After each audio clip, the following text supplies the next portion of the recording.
Est-ce que tu peux nous redonner les raisons pour lesquelles on se dit qu'on part en yoga hormonal et ensuite la façon dont on trouve quelqu'un qui peut nous accompagner avec ça? Oui.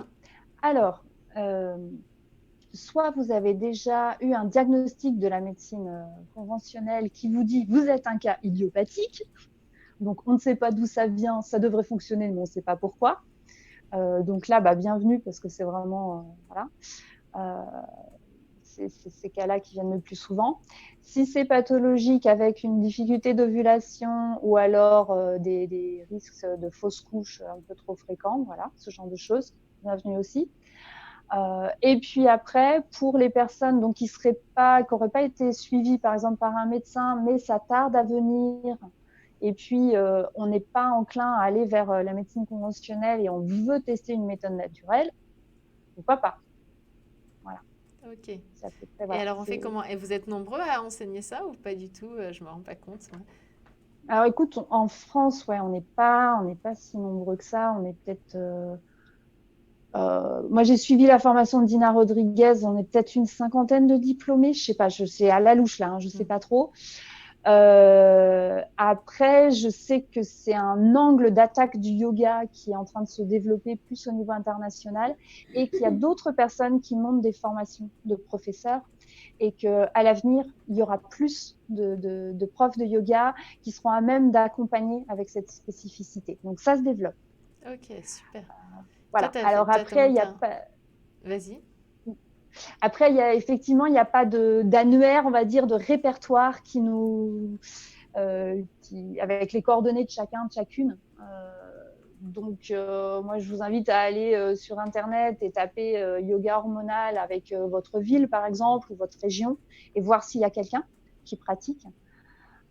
Voilà. Et puis, donc sinon, moi, par contre, ce que je propose pour se libérer du critère géographique, on va dire, la méthode, je l'ai mise donc en ligne dans un programme et où je suis les élèves avec des séances en individuel où là, il y a possibilité du coup d'adapter la méthode, de progresser dans son apprentissage en ayant un retour d'enseignante, quoi, et une validation comme quoi vous pratiquez bien, vous avez bien compris l'ensemble des vidéos qui sont dans le programme pour apprendre ces techniques-là. Voilà.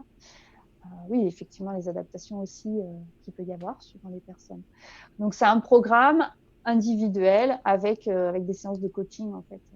D'accord. Mais tout ça, ça se fait en ligne, d'où l'avantage que si une fois que Oui, vous avez tapé dans votre moteur de recherche préféré ouais, yoga hormonal et votre ville, vous trouvez rien, eh bien, il y a toujours la ouais, possibilité d'aller vers Héloïse.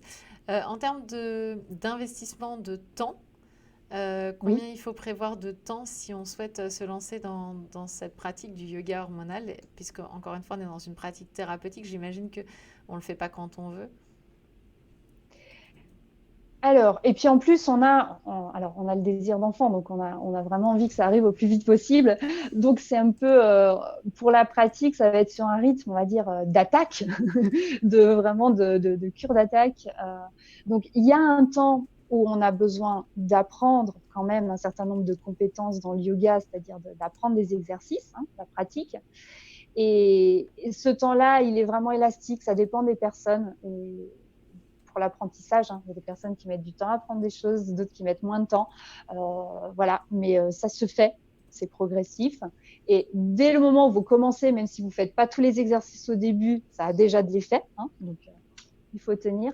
Et ensuite, moi, ce que je recommande, oui, effectivement, c'est le mode cure d'attaque, si c'est possible, un jour sur deux, pendant une demi-heure. Ok, Voilà, 30 minutes un c'est ce jour qui est sur deux. demandé. C'est bien de savoir déjà vers quoi on s'engage dans Tout l'idée à fait, voilà. avant de se C'est pas lancer. des heures et des heures, mais Mm. c'est vrai que ça demande quand même de l'implication. Euh, donc il faut être, voilà, faut être prêt à se donner ça. Après, une fois que le sommet est terminé, on les récupère les 30 minutes un jour sur deux. Voilà. Ah, et puis tiens, tu fais bien de dire ça d'ailleurs. Alors c'est pas obligatoire de le faire le matin à jeun avant le petit déj. Voilà. Si on ne sait pas comment le caser dans sa journée, ça peut être bien de se lever une demi-heure plus tôt parce qu'au moins c'est fait. Et voilà, par rapport à son engagement, c'est pas mal. Mais si dans votre emploi du temps, vous voulez le caser à un autre moment, il n'y a pas de problème. Ça Ok. peut même être le soir avant de se coucher, c'est pas un problème, ça va pas empêcher de dormir non plus. Ça, c'est bon à savoir quand même, parce qu'effectivement, Voilà. les emplois du temps sont souvent quand même au cordeau. Donc, On le casse comme on veut. Ouais, ouais. eh bien, c'est parfait. De toute manière, on met tous les liens hein, juste en dessous pour que vous Oui, puissiez aller voir Héloïse ce qu'elle peut proposer. Est-ce que ça peut vous porter? Moi, ce que je retiens quand même, c'est que le cours de yoga classique, si vous n'êtes pas dans les situations qu'on a présentées là, est de toute manière une bonne indication pour vous, pour gérer le stress, pour faire bouger un petit peu les choses, bouger le corps et puis se mettre en mouvement. tout à fait. Et alors, on parle beaucoup yoga, bon voilà, mais je parle aussi des collègues, c'est-à-dire si vous êtes plus attiré vers le qigong, le tai chi ou encore d'autres pratiques du même style et qui ont de toute façon une trame de fond énergétique, on est sur, enfin voilà, c'est des collègues, hein, on est sur le même travail. Ah, mais c'est bon à savoir, c'est clair. On n'a pas parlé des messieurs. Oui, Est-ce qu'on les oui. envoie au yoga? Est-ce qu'on les laisse? Qu'est-ce qu'on en fait?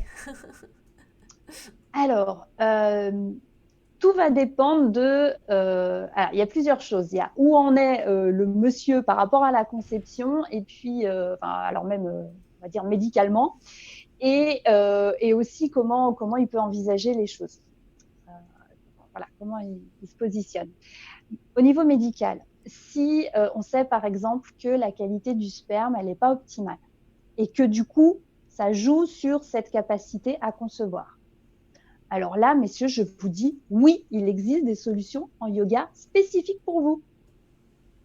Un yoga hormonal, monsieur, pour augmenter la Oui, qualité du sperme. D'accord. oui, tout à fait. C'est Qui une va bonne jouer nouvelle. sur le taux de testostérone. Et en plus, il y aura plein d'autres bénéfices à côté. Il n'y aura pas que ça. Il y aura le fait que ça peut vous aider dans la prise de masse musculaire. Alors parfois, pour les messieurs, ça peut être intéressant.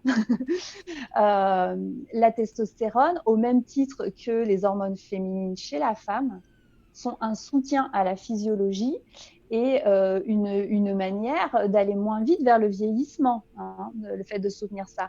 Donc, chez les messieurs, en fait, ce ne sont pas les mêmes hormones, mais les mécanismes sont aussi importants. D'accord. Et ce sont les Donc, mêmes exercices que pour les dames ou pas du tout? il y a certains exercices communs et il y en a d'autres qui sont vraiment différents. Ouais. D'accord. Ok. Et On a un système endocrinien qui est quand même légèrement différent. bah oui, c'est Ouais. c'est même une des rares différences d'ailleurs qui explique tout le reste. Hmm. D'accord. Aujourd'hui, donc c'est le yoga hormonal aussi, ça s'appelle yoga hormonal pour les messieurs, comment ça se... Oui, alors je ne sais pas sous quelle dénomination on peut le trouver. C'est-à-dire que là, en France, actuellement, je crois qu'il y a eu moins de 5 personnes qui ont été formées à ça. Enfin, D'accord. en tout Et cas tu en par fais Dina. partie. Après, il y a d'autres formations qui vont être mises au point là-dessus. Euh, moi, je n'ai pas été directement formée. Par contre, je sais ce qu'il y a à faire. Tu as la compétence. Ouais, c'est ça. Et C'est, ouais, le voilà, je principal, c'est sais ce ça. qu'il y a à faire. Par contre, effectivement, non, je suis pas diplômée officiellement. Enfin voilà, mais au fur et à mesure parce que j'ai aussi une formation continue personnelle par rapport au yoga, et en Kundalini, on travaille beaucoup sur les hormones aussi, et j'ai aussi mon apport du hatha. En bref, et en combinant tout ça, on sait maintenant les exercices plus spécifiques qui sont intéressants à faire. Euh, et donc, et vu que c'est calqué sur le même système un peu que la femme, on trouve ce qu'il y a à faire pour l'homme. Euh, ça va, D'accord. je pense que ça va se développer. Peut-être un jour, il y a quelqu'un qui appellera ça testostérone yoga ou alors Viagra yoga. Enfin, je ne sais pas si on a le droit de nous dire le nom de marque. Il va falloir dire autre chose. Mais bon, c'est de cet ordre-là, effectivement.